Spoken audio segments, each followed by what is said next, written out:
క్రీస్తు నామములో అందరికీ వందనాలు. వాక్యంలోకి వెళ్దాం. ప్రేమ దేవుని బిడ్డగా ప్రతి ఒక్కరు బైబిల్ తీసినట్లయితే సామెతల గ్రంథం 1వ అధ్యాయం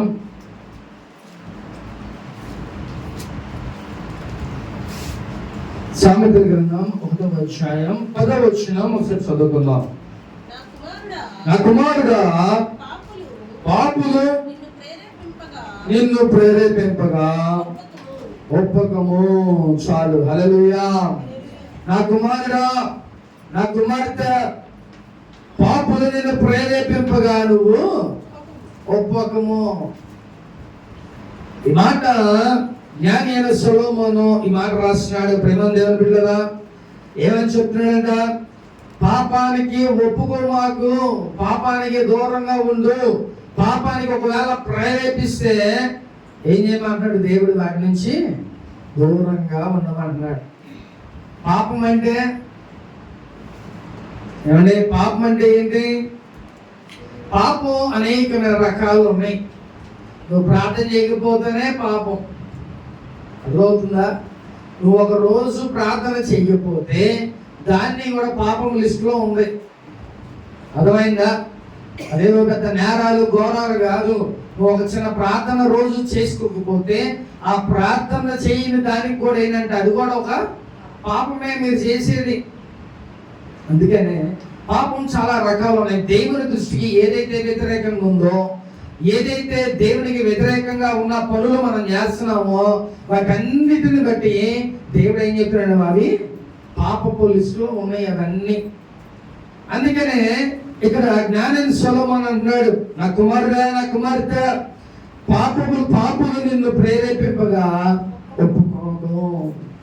పాపులు అంటే ప్రేరేపించడం అంటే, ఈ లోకంలో మనం చూసుకుంటే చాలా మంది తాగడానికో, లేకపోతే తిరగడానికో, లేకపోతే గొడవలకో, ఇంకొక దానికి ఏం చేస్తారంట? ప్రేరేపిస్తారు. తాగేవాడు ఒక్కడే తాగడం, ఒక్కడే నాశనం అయిపోడు. ఏం చేస్తాడు? వాడితో పాటు ఇంకొకరిని చూసుకుంటాడు. చక్కగా ఫ్రెండ్స్గా మాటలు చెప్పుకోవడానికి, చక్కగా కలిసి తాగడానికి, తాగిన తర్వాత కొట్టుకోవడానికి, తాగిన తర్వాత తిరగడానికి, వీటన్నిటికీ ఏం చేస్తారంట? ఒకరికొకళ్ళు ప్రేరేపిస్తారు. ఒక్కడే తాగకుండా ఏం చేస్తారు? పక్కన కూడా ప్రేరేపిస్తారు, ఎలా వెళ్దామని. అది కాముగా ఉంటాడు, కానీ ఏం చేస్తారంటే ఇంకొకడు రేపుతాడు. అందుకనే మనం ఏం చెప్తున్నాడు ఇక్కడ జ్ఞాని సొలొమోను? పాపులు నిన్ను ప్రేరేపింపగా నువ్వు ఒప్పుకో మాకు. అది ఏ విషయమైనా అవ్వచ్చు. ఒకవేళ గొడవలకు అవ్వచ్చు, లేకపోతే త్రాగడానికి అవ్వచ్చు, ఇంకొక దానికి అవ్వచ్చు.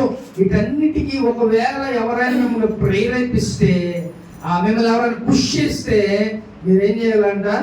మీరు బాబు, మీ క్రైస్తవులు, మేము మారు మనసు పొందిన వాళ్ళం, మేము రక్షణ పొందుకున్న వాళ్ళం, కాబట్టి మేము పాపానికి మేము దూరంగా ఉంటాం. అందుకే కీర్తనకారుడు ఏమంటాడండి? ఏమన్నాడు? చదువుదాం ఒకసారి. కీర్తనలో 1వ అధ్యాయం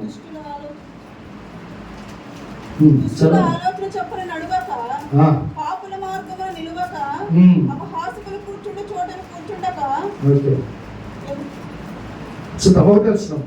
మార్గమున నిలువక అపహాస్యులు కూర్చున్న చోట కూర్చుండక. అంటే చూడండి, పాపుల మార్గంలో నిలవద్దని చెప్తున్నాడు. అంటే ఇక్కడ పాపులు ఎవరైనా ఒకవేళ పాపానికి ప్రేరేపిస్తే ఒప్పుకోవద్దని ఎవరు చెప్తున్నారు? జ్ఞాని అయిన సొలొమోను చెప్తున్నాడు. ఇక్కడ దావీదురాజు తన తండ్రి అయిన దావీదురాజు కూడా ఏమన్నాడంట? పాపుల మార్గమున నిలవద్దు, వాళ్ళ మార్గంలో అస్సలు వెళ్ళొద్దు. మనం ఎవరి మార్గంలో ఉంటున్నాం? మనం ఎవరితో కూర్చుంటున్నాం? ఒకసారి జ్ఞాపకం చేసుకో ప్రేమ దేవుని బిడ్డ. ప్రతిరోజు మనకంటే ఒక రచ్చబండ ఉంటుంది. ఏమంటే, మనకంటే ఒక రచ్చబండ ఉంటుంది. కూర్చొని వాళ్ళ గురించి వీళ్ళ గురించి మనం మాట్లాడుకుంటా ఉంటాం. ఇంతగా మన సంగతి ఏంటో. ఏమంటే, ఒక ఏళ్ళు ఒక అతను ఎదురు చూపిస్తే 4 ఏళ్ళు ఏమవుతున్నాయి అంట? అంటే ఎవరి సంగతి అది చూసుకుంటారా అని చెప్పి దానికి అర్థం. నీ సంగతి నువ్వు చూసుకోకుండా ఏం చేస్తామంట?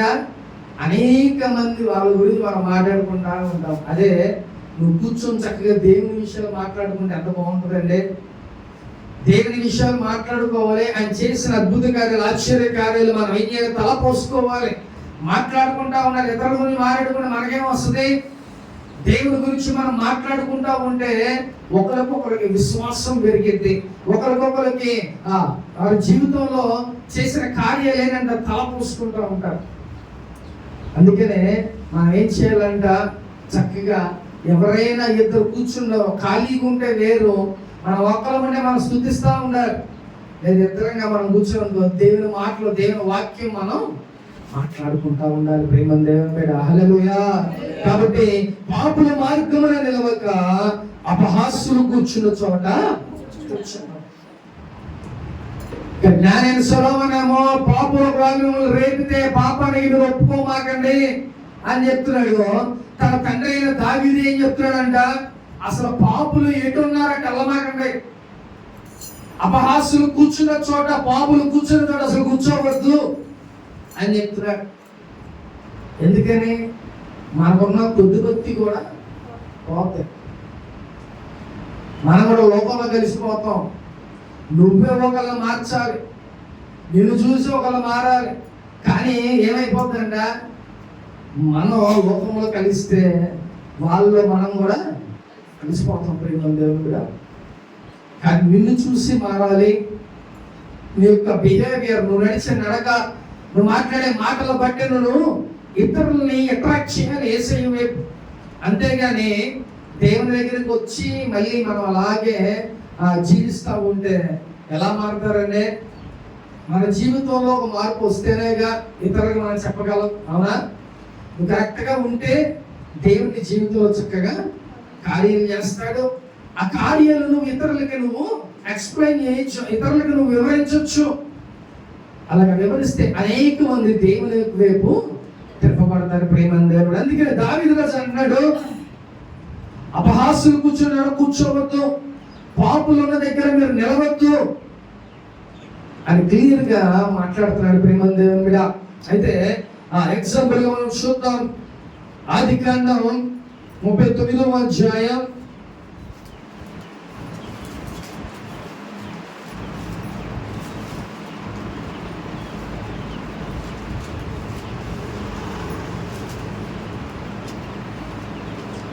7వ వచనం చదువుకుందాం.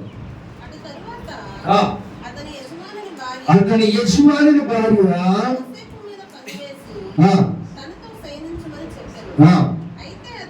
అయితే అతడు ఒప్పక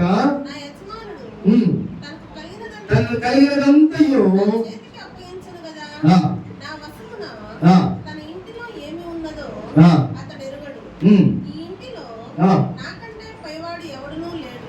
నీవు అతని భార్యమైనందున నిన్ను తప్ప దేనిని నాకు అప్పగింపక ఉండలేదు. కాబట్టి నేనెట్లు ఇంత ఘోరమైన దుష్కార్యము చేసి దేవునికి విరోధమైన పాపము కట్టుకున్నదని యజమానుని భార్యతో అనెను. దినదినము ఆమె యోసేపుతో మాట్లాడుచుండెను, కానీ అతడు ఆమెతో సైనించుటకైనను ఆమెతో ఉండుటకైనను ఆమె మాట విన్నవాడు కాడు. చాలు. హల్లెలూయా. ఇక్కడ యోసేపుని ప్రేరేపిస్తున్న రాణి. అయితే ఆ యొక్క యోసేపు ఎలాంటి వాడంటే దేవుని భయం కలిగిన వాడు.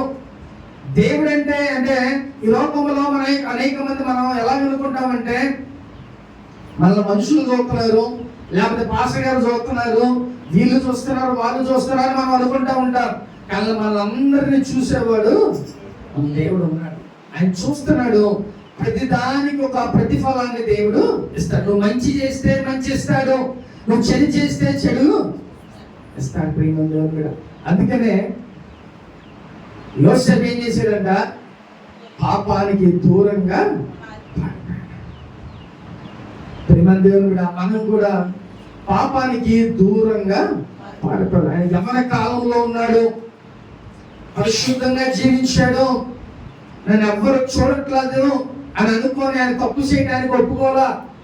ఆయన ఏమనుకున్నాడో తెలుసు తన మనసులో, నా దేవుడు నన్ను చూస్తున్నాడు, ఒకవేళ నేను తప్పు చేస్తే నన్ను క్షమించడు అనేసి యోసేపు పాపానికి ఏం చేశారంట? దూరంగా. ప్రేమ దేవుని బిడ్డ, మరి మనం ఎలాగుంటున్నాం? ప్రేమ దేవుని బిడ్డ, మనం పాపానికి చాలా దూరంగా ఉండాలి, పరిశుద్ధంగా మనం జీవించాలి. యోసేపు బైబిల్ గ్రంథంలో ఒక యేసు ప్రభు వారి లక్షణాలు కలిగినటువంటి వ్యక్తి. ఆయన ఈక్వల్ గా చాలా మంది ఆయన్ను యోసేపును పోల్చుకుంటా ఉంటారు. యోసేపు అంత పరిశుద్ధంగా ఆయన జీవించాడు. ప్రేమ దేవుని బిడ్డ, నిజంగా ఆయన ఆ రాజ్యంలో ఒక బానిసగా వెళ్ళినా కూడా ఏం చేశారంటే ఆ పాపానికి దూరంగా ఆయన పారిపోయాడు. నిజంగా మనం కూడా పాపానికి చాలా దూరంగా మనం పారిపోయేవారు లాగా ఈ లోకంలో మనం జీవించాలి. ప్రేమ, దాన్ని అసహించుకోవాలి. దేవుని బిడ్డలంగా మనం పరిశుద్ధంగా మనం జీవించాలి. ఎందుకంటే దేవుడు ఏమన్నాడంట? నేను మీ దేవుడినై ఉన్నాను, నేను పరిశుద్ధులను, మీరు కూడా పరిశుద్ధులుగా ఉండమని దేవుడు మనతో మాట్లాడుతున్నాడు. కాబట్టి నువ్వు పాపానికి దూరంగా ఉంటేనే, పాపాన్ని నువ్వు అసహించుకుంటేనే నువ్వు దేవుని బిడ్డగా నువ్వు ఉండగలవు. ప్రేమ దేవుని బిడ్డ, యోసేపు లాగా మనం కూడా ఎన్ని బాధలు వచ్చినా, కష్టాలు వచ్చినా, లేకపోతే ఎన్ని శ్రమలు కానీ ఏదైనా అవని మనం ఏం చేయాలంట? చక్కగా దేవుని విడిచిపెట్టకుండా, దేవుడు మనల్ని చూస్తున్నాడు, దేవుడు మనల్ని ప్రతి మార్గం మనం నుంచున్నట కూర్చున్నట ప్రతి విషయం కూడా ఆయన చూసి మనల్ని గమనిస్తున్నాడు అనే మాట ఒకసారి మనం జ్ఞాపకం చేసుకోవాలి. అందుకనే ప్రతిరోజు నువ్వు ఎలా జీవిస్తున్నావు, ఎలా ఉంటున్నావు అనే విషయాలన్నీ ఒకసారి జ్ఞాపకం చేసుకో. ప్రేమ దేవుని బిడ్డ, ఒకవేళ పాపం ఆ స్థితిలో మనం ఉంటే ఏం చేయాలంట? దేవుని దగ్గర మనం ప్రతీదీ ఒప్పుకొని విడిచిపెట్టే వాళ్ళ ఈ లోకంలో మనం జీవించాలి. అలా కాకుండా ఆ పాపాన్ని మనం ఏలుబడి చేస్తే ఆ పాపం ఏం చేస్తుందంట? మనం తినేస్తుంది. అర్థమైందా? పాపం వల్ల వచ్చే జీతం ఏంటంట? నువ్వు పాపం చేస్తే దానివల్ల వచ్చే జీతం ఏంటి?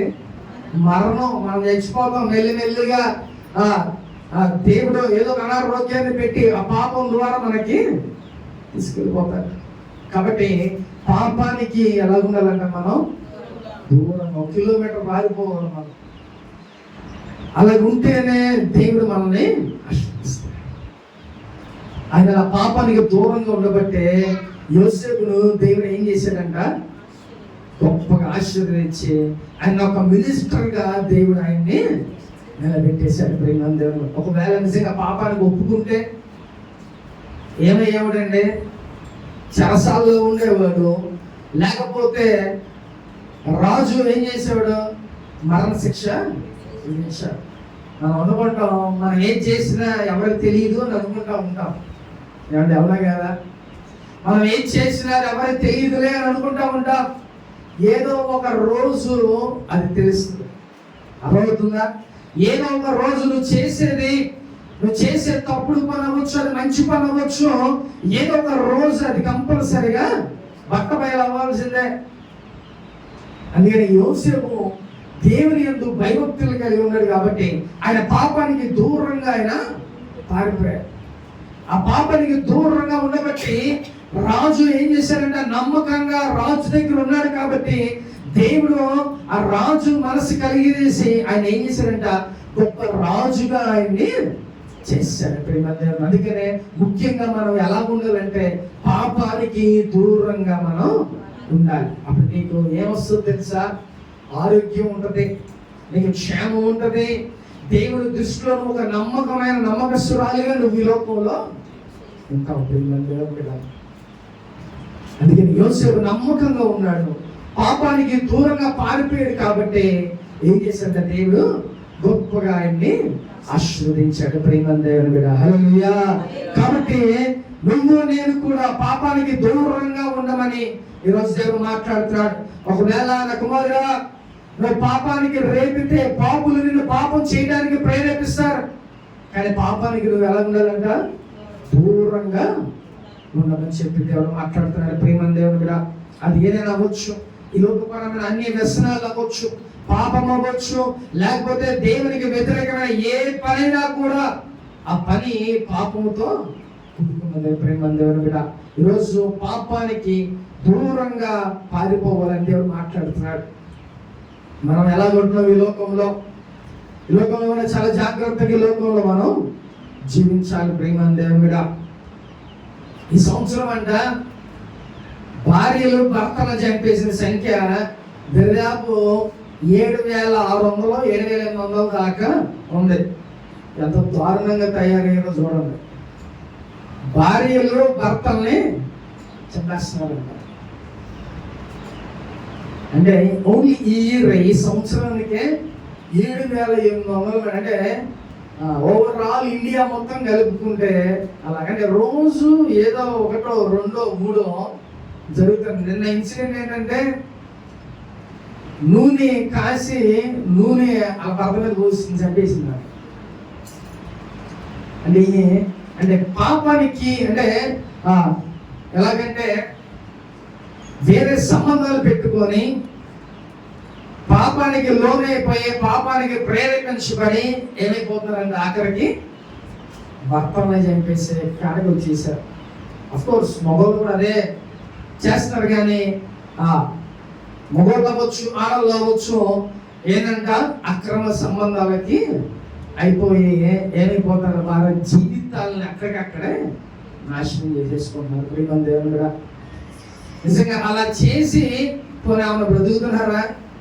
చేస్తే వెంటనే పోలీసులు పట్టుకుంటారు, వాళ్ళకి శిక్ష అయితే జైల్లో ఉండాలి, లేకపోతే వాళ్ళు ఎవరో ఒకరు వాళ్ళని చంపారు. అంటే ఇక్కడ లాజిక్ ఏంటంటే నువ్వు ఎలాగ పాపం చేసి తప్పించుకున్నావున్నా ఎక్కడ కూడా తప్పించుకోలేవు.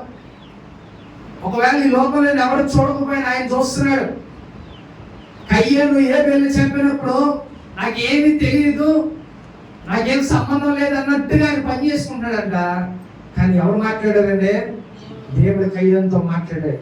కయ్యను హేబెలు ఎక్కడ, నీ తమ్ముడైన హేబెలు ఎక్కడ ఉన్నాడు అని అంటే ఏమన్నాడు తెలుసా? నాకేం పని, ఆవిడతో నాకేం అవసరం. చూసారా, ఒకవేళ నువ్వు తప్పు చేసి తప్పించుకోవచ్చు, కానీ దేవుడు మటుకు నేను చూద్దానే ఉంటాడు. ప్రేమ దేవుడు కూడా నువ్వేం చేస్తున్నావో, నువ్వు ఎలా జీవిస్తున్నావో, ఎలా వెళ్తున్నావో, నీ నడిచే నడక లేక నీ పడక ప్రతిదీ కూడా ఆయన పరిశీలిస్తున్నాడు. లోకంలో నువ్వు తప్పించుకొని వెళ్ళిపోవాలని అంటే ఒకవేళ సమ్ కేసెస్, అది చాలా రేర్ కేసెస్ లో జరగవచ్చు, కానీ ఈ లోకపరమైన అధికారులు నిన్ను వదిలేయించావు, కానీ నా దేవుడు నిన్ను చూస్తున్నాడు. ఒకనాటికి శిక్ష నీ మీదకి వచ్చేస్తుంది. ఎందుకని ఏది కోస్తావో అది సారీ ఏది విత్తుతావో అది నువ్వు పాపం చేస్తే పాపం నిన్ను వెంటాడేసేది ప్రియమైన దేవుని కూడా. అందుకనే ఏనంట అంతమందిని చంపేసి ఏమైపోతారు, ఆల్రెడీ పోలీసులు దొరికిపోతున్నారు, వాళ్ళు పూర్తిగా జైల్లో, వాళ్ళ జీవితం అంతా జైల్లోనే. దేనికంట పాపానికి ప్రేరేపించబడి, పాపానికి ఇష్టపడి, పాపాన్ని దగ్గరికి వెళ్ళి ఇలా జీవితాలు నాశనం చేసేసుకున్నారు. అందుకే జ్ఞాని అయిన సొలొమోను ఎప్పుడు చెప్పాడంట? గత కొన్ని వేల సంవత్సరాల క్రితమే ఈ మాట చెప్పాడు. నా కుమారుడా, నా కుమార్తె, పాపులు నిన్ను ప్రేరేపిస్తారు కానీ నువ్వు ఒప్పుకోవద్దు. వాళ్ళు ప్రేరేపిస్తారు కానీ నువ్వు వాళ్ళ జోలికి అనేది నువ్వు వెళ్ళొద్దు అని ఆ రోజుల్లోనే దేవుడు సొలొమోనుతో మనకి తెలియచేశాడు. ప్రేమ దేవుని మీద. కాబట్టి పాపానికి మనం దూరంగా పారిపోవాలి. యోసేపు ఎవరి కాలంలో ఉన్నాడు? పాపం చేయొచ్చు, కానీ ఎలాగున్నాడంటే ఆ దేవుడు నన్ను చూస్తున్నాడు కాబట్టి నేను చాలా యథార్థంగా పరిశుద్ధంగా ఈ లోకంలో నేను జీవించాలని ఆయన పాపానికి దూరంగా పారిపోయాడు. అందుకనే యథార్థంగా ఉన్నాడు, పరిశుద్ధంగా ఉన్నాడు కాబట్టి దేవుడు ఆయన్ని గొప్పగా రాజ్యంలోనే గొప్పగా ఆయన్ని ఒక ఉన్నత స్థితిలో దేవుడు ఆయన ఉంచేశాడు. ప్రేమ దేవుడు కూడా నమ్మకంగా ఉన్నాడు దేవునికి, అటు యజమానికి నమ్మకంగా ఉన్నాడు, దేవుని ఎదుట కూడా పరిశుద్ధంగా ఉన్నాడు కాబట్టి దేవుడు ఆ స్థితిలోకి దేవుడు ఆయన్ని తీసుకెళ్ళారు. రాజ్యంలో ఆయన ఎలా తీసుకెళ్లారు తెలుసా?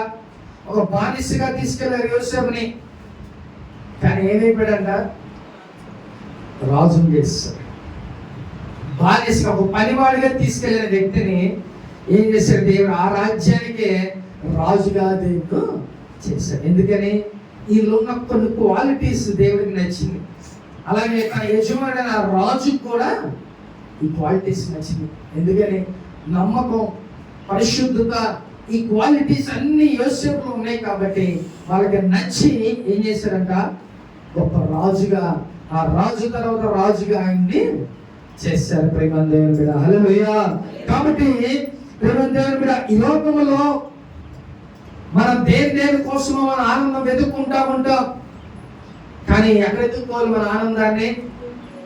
దేవుళ్ళలోనే మనం వెతకాలి. ఎలాగా దేవుళ్ళో ఎలాగ మనం ఎంజాయ్ చేస్తాం అని అంటే, నువ్వు దేవుని దగ్గరికి వస్తే, దేవుని వాక్యం చదివితే, దేవుని వాక్యం నువ్వు వింటే, దేవుని ఆరాధనలో నువ్వు ఉంటే చక్కగా దేవుడు నీతో మాట్లాడతాడు.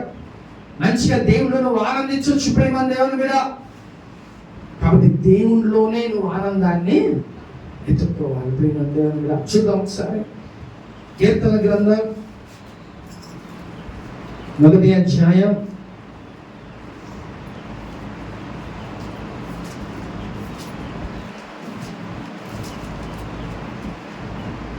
2వ వచనం చదువు. యెహోవా ధర్మశాస్త్రమునందు దాన్ని ధ్యానించువాడు ధన్యుడు. ఏం చెప్తున్నాడు ఇక్కడ కీర్తన గారు? యెహోవా ధర్మశాస్త్రమందు ఆనందించు. ఎవరిని ఎక్కడ ఆనందించాలంట? దేవుని వాక్యాన్ని చదువుతూ ఉంటే ఆనందం ఉంటదంట. దేవుని మాటలు మనం చదువుతూ ఉంటే అది చదివే వాడికి తెలిసింది ఆ ఫీల్. అదవుతున్నా బైబిల్ చదువుతూ ఉంటే దేవుడు మనతో మాట్లాడతాడు. నువ్వు ఎప్పుడైనా లోన్లీగా ఉన్నప్పుడు, చక్కగా నువ్వు ఫ్రీగా ఉన్నప్పుడు బైబిల్ తీసుకుని హ్యాపీగా ఎవరిని డిస్టర్బ్ చేయని దగ్గరికి వెళ్ళి కూర్చొని నువ్వు బైబిల్ చదువుతూ ఉండవు. దేవునితో సూటిగా మాట్లాడుతూ ఉంటాడు. ఆనందంగా ఉంటుంది, సంతోషంగా ఉంటుంది. ప్రేమ దేవుని బిడ్డ, నేను చదువుతుంటే అలా కన్నీళ్ళు పడిపోతూ ఉంటాయి. అంత హ్యాపీగా ఉంటుంది. దేవుడు మాట్లాడుతూ ఉంటాడు. అందుకే కీర్తనకారుడు ఏమంటున్నాడు? యెహోవా ధర్మశాస్త్రమందు ఆనందించు. చక్కగా ఆనందించవచ్చు అంట. వాక్యం చదువుతా చక్కగా ఆనందించవచ్చు, చక్కగా సంతోషంగా ఉండొచ్చు దేవునిలో. ఈ లోకంలో దేంట్లో చూసుకుని ఆనందం ఉండదు. నువ్వు దేంట్లో ఆనందం ఈ లోకంలో వెతుక్కుంటే అది మన నాశనానికే, మన శరీర నాశనానికే తప్ప దేనికి కూడా ఆనందం ఉండదు. అదే నువ్వు దేవునిలో ఆనందిస్తే నీకు ఆరోగ్యం, బలం, శక్తి, లేకపోతే నీకు అనేకమైన ఆశీర్వాదాలు ఉండవు. చక్కగా దేవుని వాక్యం చదువుతా నువ్వు ఆనందించవచ్చు. హల్లెలూయా. కాబట్టి లోక ఆనందం కన్నా దేవుని ఆనందం మనం వెతుక్కోవాలి. దేవునిలోనే మనం ఆనందం వెతుక్కోవాలి. అందుకనే చక్కగా నువ్వు వాక్యం చదువుతా ఉంటే ఆనందం, అంటే చదువుతూ ఉంటే ఏం ఆనందం వస్తుంది పాస్టర్ గారు అంటే, చదివితే ఆ ఫీల్ నీకు తెలిసింది, చెబితే కాదు. ఆ వాక్యాన్ని నువ్వు చదువుతూ ఉంటే, చక్కగా లోన్లీగా ఉన్నప్పుడు నువ్వు కూర్చొని చదువుతూ ఉంటే ఆ ఆనందం నీకే తెలిసింది ఆనందం. కాబట్టి జ్ఞాపకం చేసుకో ప్రేమ దేవుని కూడా.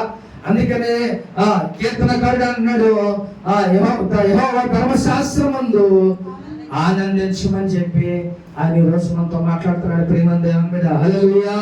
అందుకనే ఈ లోకంలో ఉన్న దేనితో కూడా దేవుని సంతోషాన్ని మనం పోల్చుకోలేం. ఎక్కడ కూడా మనకు దొరకదు. నువ్వు ముందు తాగావా, అది ఎంతవరకు ఉంటుంది? దిగిపోయే వరకే.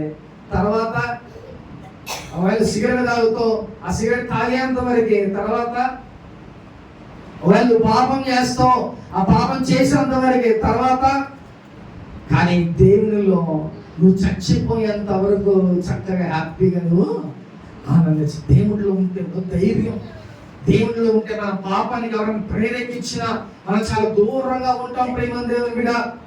ఎందుకంటే దేవుని భయం కలిగి మనం జీవిస్తాము. దేవుడు నన్ను చూస్తున్నాడు. మనం ఈ యొక్క పాపము, లేకపోతే పాపము జరిగే చోటుకి కానీ, లేకపోతే ఆ పాపపు తలంపులు, ఆలోచనలు, ఇవి ఏవి కూడా మన దగ్గర రాకూడదు. ఒకవేళ అలా ఉండాలని అంటే మనం ఏం చేయాలి? ప్రార్థనలో మనం. ఎందుకంటే మన ఆలోచనలన్నీ చెడిపోయి ఉంటాయి. వీటన్నిటిని మనం కంట్రోల్లో ఉంచుకోవాలంటే కంపల్సరిగా మనం ప్రార్థనలో, పరిశుద్ధాత్మ దేవుని సహాయం మనం కోరుకోవాలి. పరిశుద్ధాత్మ దేవుడు మనం నడిపిస్తాడు. యోసేపు దేవుడు చూస్తాడనే ఒక ఆలోచనతోనే ఆయన పాపానికి దూరంగా వెళ్ళిపోయాడు. మరి నువ్వు నేను కూడా నిన్ను నన్ను కూడా దేవుడు చూస్తున్నాడుగా. మనం కూడా అటు విధంగా పాపానికి దూరంగా మనం ఉండాలి. ఈ లోకంలో ఎక్కడెక్కడో మనం ఏ పార్టీస్ లో లేకపోతే ఇంకొకటి దాంట్లో ఎక్కడ కూడా సంతోషం మనకి దొరకదు. దేవునిలో ఆనందం, సంతోషం ఉంటది. నీ మనసు చాలా నెమ్మదిగా ఉంటది. ప్రేమ దేవుడా, నువ్వు ఏదైనా తప్పు చేస్తే అమ్మో దొరికిపోతావు భయం, ఆందోళన నీలో ఉంటది. దేవుళ్ళు ఉంటే అలా ఉండదా? దేవుని ఉంటే సంతోషం. ఏ తప్పు చేయటానికి కూడా నువ్వు ముందుకు వేయలేవు. కాబట్టి ఏం చేయాలంట? దివరాత్రులుగా ధ్యానించాలి. ఆ వాక్యం చదువుతో దాంట్లోనే నువ్వు ఆనందాన్ని ఎదుర్కోమని చెప్తున్నారు. కాబట్టి ప్రేమ దేవుడి మీద మంచిగా దేవుని యొక్క మాటలు మనం విని దాని ప్రకారం మనం జీవిస్తే మనకు ఆనందం ఉంటుందంట. ప్రేమ దేవుడి మీద చూద్దాం ఒకసారి. అదే 5వ వచనం చూద్దాం. న్యాయ విమర్శలో దుష్టులను నీతిమంతుల సభలో పాపులను నిలవరు. హల్లెలూయా. ఏనంట? నీతిమంతుల సభలో పాపులు అనే వాళ్ళు నిలవరు. అంటే రేపు ఆ పరలోక రాజ్యంలో ఏమైంది? ఫిల్టర్ అయిపోతుంది. అర్థమైందా? మనల్ని ఫిల్టర్ చేసేస్తారంటే ఆ యొక్క తీర్పు దినాన ఎలాగుంటది అంటే అందరూ ఒకే దగ్గర ఉంటారు, ఒకే క్యూలో ఉంటారు. మరి ఇప్పుడు ఈ పాపులు ఎవరు, మంచోళ్ళు ఎవరు, నీతిమంతులు ఎవరు అని ఎవరు చెప్తారు? దేవుడు మనం చెప్తారు. నేను నీతిమంతుడినండి అని అంటే ఏది ప్రూఫ్? కన్నా యేసయ్య దగ్గర ఆ ప్రూఫ్ ఉంది. జీవ గ్రంథంలో నువ్వు మాట్లాడే మాటలు, నువ్వు చేసే ప్రతి ప్రవర్తన, నువ్వు చేసిన కార్యాలన్నీ కూడా ఆ యొక్క జీవ గ్రంథంలో ఉన్నాయి. రేపు నువ్వు నేను నీతిమంతుడినయ్యా అని అంటే తెలిసిద్దా? అవునయ్యా. దేవుడు వెంటనే నువ్వు చేసినవన్నీ ఎవరెవరికి తెలుస్తాయి? నీకు ఆయనకే తెలుస్తాయి. ఎవరు నన్ను చూడట్లాగా నువ్వు పాపాలు చేస్తున్నావు, ఎవరు నన్ను చూడట్లాగా నన్ను అబద్ధాలు అనేస్తున్నావు, ఎవరు నన్ను చూడట్లా నీ ఇష్టానుసారంగా నువ్వు బ్రతుకుతున్నావు. కానీ నువ్వు చేసేవన్నీ కూడా అక్కడ రికార్డ్ అయి ఉంటాయి దేవుని మీద. కాబట్టి నువ్వు చాలా జాగ్రత్తగా ఈ లోకంలో ఉండాలి. అందుకని నీతిమంతుల సభలో ఎవరున్నారంట? పాపులకి అనే వాళ్ళకి అసలు చోటే లేదు. రేపు సభలో ఆ యొక్క విమర్శ దినాన, ఆ యొక్క తీర్పు దినాన అందరూ ఒకే క్యూలో ఉంటాం. కానీ అందులో ఎవరు ఉంటారంట? నీతిమంతులు ఉంటారు, పాపులు కూడా ఉంటారు. కానీ ఏమైపోతుందంటే అది 2 గుంపులుగా దేవుడు చేసేస్తాడు. ప్రేమ, నువ్వు నీతిమంతుడు అనుకో, ఓకే రైట్, నువ్వు పక్కన నాన్న నీ పరలోక రాజ్యంలో స్థానం, నువ్వు వెళ్ళిపో పరలోకం. లేకపోతే పాపులు అనుకో, వాళ్ళు పక్కన పెట్టే నరకానికి తోసేస్తాడు. అర్థమవుతుందా? అందుకనే నీతిమంతుల సభలో పాపులు నిలవలేరు. కాబట్టి నువ్వు చేసే పాపం నిన్ను పట్టేస్తుంది, నువ్వు చేసే పాపం నిన్ను నరకానికి తీసుకుపోద్ది. అందుకే ఎవరైనా ఏనంట ప్రేరేపిస్తే, పాపులు ఒకవేళ నేను ప్రేరేపిస్తే ఏం చేయాలంట? నువ్వు ఒప్పుకో. మాకు నేను కాలేజ్ రోజుల్లో ఉన్నప్పుడు కూడా నా ఫ్రెండ్స్ అంతా తాగబోతులే. అప్పుడులోనే డ్రగ్స్ తాగేవాళ్ళు మా వాళ్ళు. కనీసం ఒక 20-30 మంది ఉండేవాళ్ళు. ఎంతమంది కాలేజ్ అవగానే బాడీ తీసుకెళ్ళిపోయేవాళ్ళు. చక్కగా అందరు చుట్టూ ఉండలే, మధ్యలో కూర్చునేవాడిని. నాకు ఒక థమ్స్అప్, ఒక మటన్ బిర్యానీ చెప్పేవాళ్ళు. తింటా ఉంటే నన్ను ఏం చేసేవాళ్ళు అక్కడ ప్రేరేపించేవాళ్ళు. తాగవయ్యా ఏమవుతుంది కానీ అని చెప్పి నన్ను ఏం చేసేవాళ్ళు? ప్రేరేపించేవాళ్ళు. కానీ మనం ఏం చేసేవాళ్ళం? అసలు ససేమ ఎవరే బాబు, అసలు అవసరమైతే నేను రాను మీ దగ్గరికి. కానీ మనం ఉంటే ఏంటంటే కొంచెం వాళ్ళకి హ్యాపీగా ఉంటుంది అని మనం తీసుకెళ్తూ ఉండేవాళ్ళం.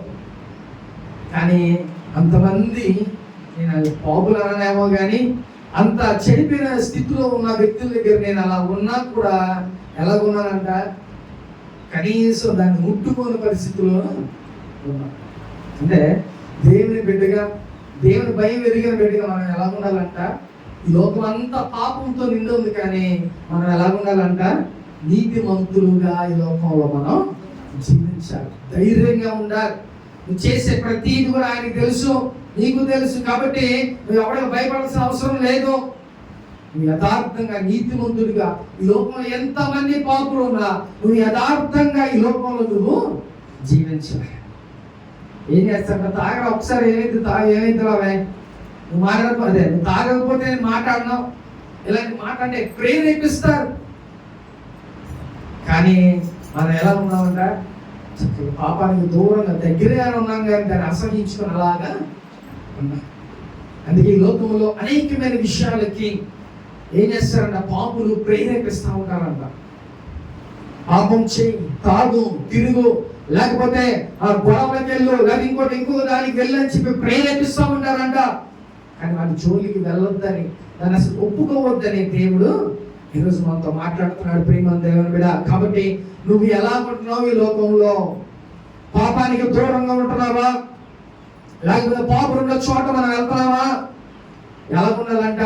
పాపులకి దూరంగా మనం జీవించాలి. ప్రేమ దేవుని బిడ్డ, ఏమన్నాడంట జ్ఞానేశ్వరుడు సొలొమోను ఏమన్నాడంట, నా కుమారుడా, నా కుమార్తె, పాపులు ఒకవేళ నిన్ను ప్రేరేపిస్తే నువ్వు ఒప్పుకో, వెళ్ళమా, నువ్వు దూరంగా ఉండు అని చెప్పి దేవుడు మాట్లాడుతున్నాడు ఈరోజు. కాబట్టి నువ్వు నేను ఎలా ఉంటున్నావు ఈ లోకంలో? నువ్వు దేవుని బిడ్డగా రక్షణ పొందుకొని దేవునికి ఇష్టడిగా ఈ లోకంలో జీవిస్తే నీకే మేలు. ఒకవేళ పాపం చేసావా, ఎలా ఉండదంట, నీతిమంతుల దగ్గర ఆ సభలో నువ్వు ఉండటానికి లేదు. రేపు డివైడ్ అయిపోయి ఏమైపోతారంటే పాపులంతా నరకానికి వెళ్ళిపోతారు. అందుకనే పాపుల కోసమే దేవుడు ఈ లోకానికి వచ్చాడు, మనందరి కోసం రక్తాన్ని గార్చాడు. ఆయన సిలువలో మన కోసమే నాకు ఇచ్చాడు. ప్రేమ. కాబట్టి ఈ జ్ఞానం కలిగి లోకంలో దేని విషయం కూడా, పాపం అనే కొన్ని విషయాల్లో ఏం చేయాలంట, మనం వాటికి దూరంగా ఉండాలి. ఎవరైనా మనం ప్రేరేపించినా మనం ఏం చేయాలంట, వాటి నుంచి పారిపోవాలి. యోసేపు పారిపోయాడంట దూరంగా. అటు విధంగా ఈ లోకంలో మనం కూడా పాపానికి చాలా దూరంగా పారిపోవాలని ఈరోజు దేవుడు మనతో మాట్లాడుతున్నాడు. ప్రేమ దేవుని బిడ్డ, ఈ లోకంలో మన చుట్టూరే ఉంటది పాపం, మన చుట్టూరే ఉంటది. కానీ ఆ పాపానికి నువ్వు ఏం చేయాలంట, దూరంగా ఉండాలి. ఒక నీతిమంతుడిగా, నీతిమంతురాలుగా ఈ లోకంలో మనం చాలా జాగ్రత్తగా ఉండాలి. ప్రేమ దేవుడు, అప్పుడే దేవునికి మహిమ, అప్పుడే దేవునికి గొప్ప ఘనత. ప్రేమ దేవుని మీద నిజంగా నువ్వు మంచిగా ఈ లోకంలో ఉంటే దేవుడిని చక్కగా ఇష్టపడతా. కాబట్టి ఈ రోజు నుంచి నువ్వు ఎలా చేయించాలో తెలుసా? ఏది చెయ్యాలన్నా నువ్వు భయపడాలి, ఏది చేయాలన్నా దేవుడు నన్ను చూస్తున్నాడు అనే విషయం నువ్వు జ్ఞాపకం ఉంచుకొని ఈ లోకంలో నువ్వు బ్రతకాలి. ప్రేమ దేవుని మీద. హల్లెలూయా. ఆత్మ చెబుతున్న మాట చివరి వినను గాక. ఆమేన్. అందరూ మోకరించి ప్రార్థన చేసుకుందాం.